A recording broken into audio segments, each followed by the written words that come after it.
Hi friends, please subscribe to Amravati Media and press the bell icon for more latest updates. వైసీపీలో Sajjala side అయినట్లేనా? వైసీపీలో కీలక నేత Sajjala Ramakrishna Reddy party వ్యవహారాల నుంచి కొంత పక్కకు తప్పుకున్నట్లే కనిపిస్తోంది.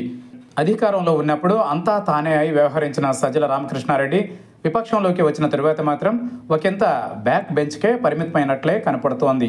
అంతకుముందు 5 ఏళ్ల పాటు అంశం ఏదైనా మీడియాకు చెప్పడానికి సజ్జల రామకృష్ణారెడ్డి ముందుకు వచ్చేవారు. సమావేశాలలో కూడా ఆయన పాల్గొనేవారు. జగన్ ఆదేశాలను అమలు చేసేందుకు తాను ఉన్నట్లు సజ్జల వ్యవహరించేవారు. అన్ని శాఖలు ఆయన గుప్పెట్లోనే ఉండేవి. మంత్రులు అనేక మంది ఉన్నప్పటికీ సకల శాఖ మంత్రిగా ఆయన చలామణి అయ్యేవారు.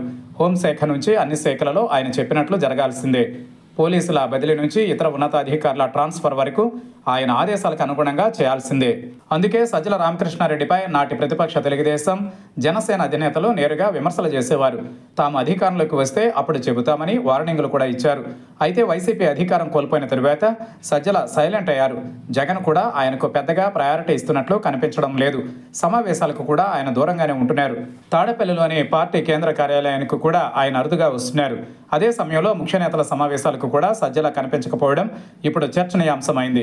సజ్జల కావాలనే దూరంగా ఉంటున్నట్లు పార్టీ వర్గాలు చెబుతున్నాయి. ఆయన కేసులకు భయపడి ఫోకస్ కాకూడదన్న భావనతోనే దూరంగా ఉంటున్నారని చెబుతున్నారు. నిజానికి ఆయనకు జగన్ వద్ద ప్రయారిటీ ఏమీ తగ్గలేదని, కానీ కేసుల విషయంలో కొంత తగ్గుతున్నారని అంటున్నారు. అందుకే సజ్జల కనిపించడం లేదంటున్నారు. అప్పుడప్పుడు వచ్చి అలా తాను ఉన్నానంటూ కనిపించి వెళుతున్నారు. మీడియా ముందుకు వచ్చినా పెద్దగా మాట్లాడడం లేదు. ఇప్పుడు వైసీపీలో రాజ్యసభ సభ్యుడు విజయసాయిరెడ్డి కీలకంగా మారారు. అన్ని సమావేశాలలో ఆయనే కనిపిస్తున్నారు. జగన్ ఎప్పుడు కష్టాల్లో ఉన్నా రాజకీయంగా అండగా ఉండేది విజయసాయిరెడ్డి. అందుకే జగన్ మరోసారి విజయసాయిరెడ్డికి ఉత్తరాంధ్ర ఇన్ఛార్జ్ బాధ్యతలను అప్పగించారు. పార్టీ తీసుకునే కీలక నిర్ణయాలలో విజయసాయిరెడ్డి భాగస్వామ్యాలు అవుతున్నారు. మీడియా ముందుకు కూడా ఆయన వస్తున్నారు. అధికార పార్టీపై విమర్శలు చేయాలన్నా విజయసాయిరెడ్డికే బాధ్యతలను జగన్ అప్పగించినట్లు చూసేవారికి ఎవరికైనా తెలుస్తుంది. దీంతో పాటు శాసన మండలిలో నేతగా ఉన్న బొత్స సత్యనారాయణ కూడా జగన్ ప్రయారిటీ ఇస్తున్నట్లే కనపడుతోంది. అంబటి రాంబాబు, పేర్ని నాని వంటి వారే తరచూ కనిపిస్తున్నారు తప్పించి సజ్జల మాత్రం మీడియా ముందుకు రావడం లేదు. ఇందుకు ప్రధాన కారణం జగన్ ఆదేశాలేనని అంటున్నారు. ఆయన వెనక ఉండి పార్టీ నిర్ణయాలలో భాగస్వామి అయితే అవ్వవచ్చు, కానీ నేరుగా మాత్రం కనిపించకుండా సజ్జల రామకృష్ణారెడ్డి జాగ్రత్తలు తీసుకుంటున్నారు. ఇప్పటికే సజ్జల రామకృష్ణారెడ్డి కుమారుడు సజ్జల భార్గవపై కేసులు నమోదయ్యాయి.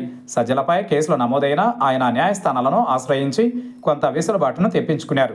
తాను తన కుటుంబం అధికార పార్టీ నేతలకు టార్గెట్ కాకూడదన్న కారణంతోనే సజ్జల సైలెంట్గా ఉంటున్నారన్నది వైసీపీ వర్గాల నుంచి వినిపిస్తున్న టాక్.